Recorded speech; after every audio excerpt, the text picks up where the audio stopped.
নির্বাচন কমিশনের সচিবকে পেয়েছি আমরা 293টি আসনের ব্যালট পেপারের মাধ্যমে এবং 6টি আসনের প্রযুক্তি ইলেকট্রনিক ভোটিং মেশিনের মাধ্যমে ভোট গ্রহণ সম্পন্ন হয়েছে।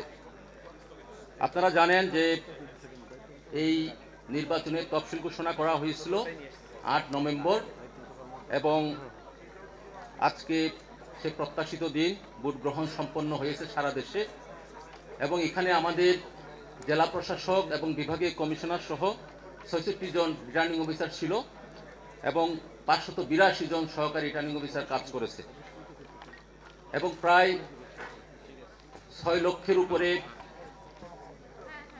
আইন শৃঙ্খলা রক্ষা বাহিনী, সেনাবাহিনী সহ এবং 7 লক্ষাধিকের উপরে আমাদের ভোট গ্রহণ কর্মকর্তারা কাজ করেছেন।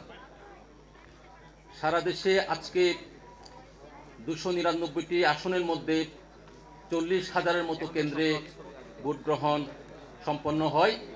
একটি আসনে গাইবান্ধা ভোট গ্রহণ মৃত্যুজনিত কারণে স্থগিত করার কারণে এইখানে আমরা আগামী 27 জানুয়ারিতে এই নতুন করে ভোট গ্রহণ হবে। এই 40,000 কেন্দ্রের মধ্যে মাত্র 22টি কেন্দ্রে গোলযোগ এবং অনিয়মের কারণে ভোট গ্রহণ স্থগিত করা হয়েছে। বাদ বাকি সকল কেন্দ্রে শান্তিপূর্ণভাবে এবং ভোটারদের ব্যাপক অংশগ্রহণের মাধ্যমে ভোট গ্রহণ সুসম্পন্ন হয়েছে। সারা দেশে কিছু সহিংস ঘটনা ঘটেছে, মাননীয় কমিশনের এগুলো নজরে আসছে এবং এই সহিংস ঘটনা প্রত্যেকটি বিষয় মাননীয় কমিশন যারা আইন শৃঙ্খলা রক্ষা বাহিনী তাদেরকে নির্দেশনা দিয়েছেন যাতে প্রত্যেকটি সহিংস ঘটনা এগুলো তদন্ত করে আইনানুগ ব্যবস্থা গ্রহণ করবেন। ইতিমধ্যে সারা দেশে নিরাপত্তা ব্যবস্থা জোরদার করা হয়েছে কেন্দ্র থেকে যাতে প্রিসাইডিং অফিসার এবং অন্যান্য ভোট গ্রহণ কর্মকর্তা ফলাফল নিয়ে যাতে তারা নিরাপদে সহকারী রিটার্নিং অফিসার এবং রিটার্নিং অফিসার কার্যালয়ে আসতে পারে তার জন্য তাদের জন্য নিরাপত্তা ব্যবস্থা গ্রহণ করা হয়েছে।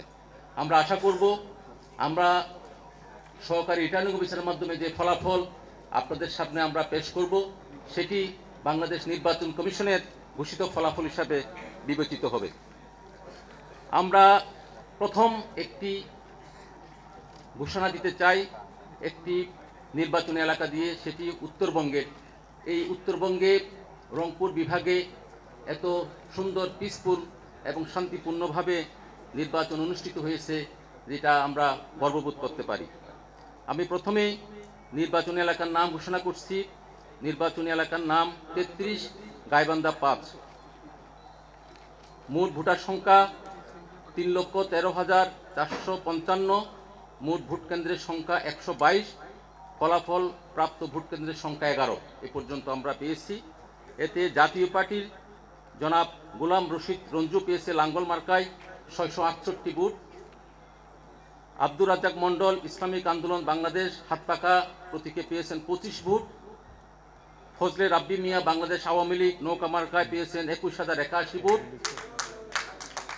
জনাব মোহাম্মদ গোলাম আলম সরকার বিএনপি ধানের শীষ পেয়েছে 893 ভোট এবং বাংলাদেশ কমিউনিস্ট পার্টির কাস্তে মার্কা নিয়ে পেয়েছেন জনাব জগৎশ্বর বর্মন 15 ভোট।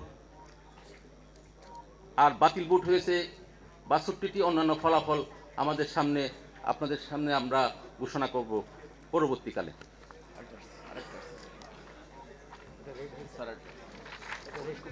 আরেকটি আসনের ফলাফল আমাদের সামনে পেয়েছি আমরা ফিরোজপুর 3। মোট ভোটার সংখ্যা 1,89,809 ভোট। মোট ভোট কেন্দ্রের সংখ্যা 81। প্রাপ্ত ভোট কেন্দ্রের সংখ্যা 4। দিলীপ কুমার পাইক বাংলাদেশ কমিউনিস্ট পার্টি কাস্তে মার্কা পেয়েছে 61 ভোট। আশফাকুর রহমান স্বতন্ত্র আপেল মার্কা পেয়েছে 33 ভোট।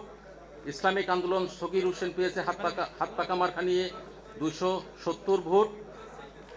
রুহুল আমিন দুলাল বিএনপি ধানের শীষ পেয়েছে 754 ভোট।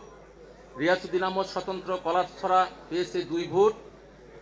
রুস্তম আলী ফরাজি জাতীয় পার্টি লাঙ্গল মার্কা পেয়েছে 6139 ভোট এবং আব্দুল লতিফ সিরাজি খেলাফত আন্দোলন বটগাছ পেয়েছে 32 ভোট।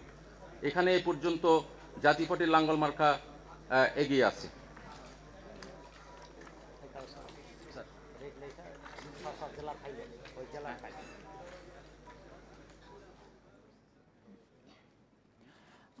ইসি সচিব হেলাল উদ্দিন বলছিলেন যে যেসব জায়গায় সহিংসতা হয়েছে সেখানে কমিশনের কাছে খবর এসেছে এবং কমিশন সেগুলির বিরুদ্ধে ব্যবস্থা নেবে। এছাড়া তিনি বলতে চান যে নির্বাচন হয়েছে এবং নির্বাচন ভোট দিয়েছেন, কত পার্সেন্টেজে ভোট পড়েছে সেটা তিনি এখন জানবেন না, যখন হবে তখন তিনি বলবেন। তিনি দুটি কেন্দ্রের আসলে গাইবান্ধারের একটি আসনের এবং দুটি আসনে, গাইবান্ধারের একটি আসনে, পিরোজপুরের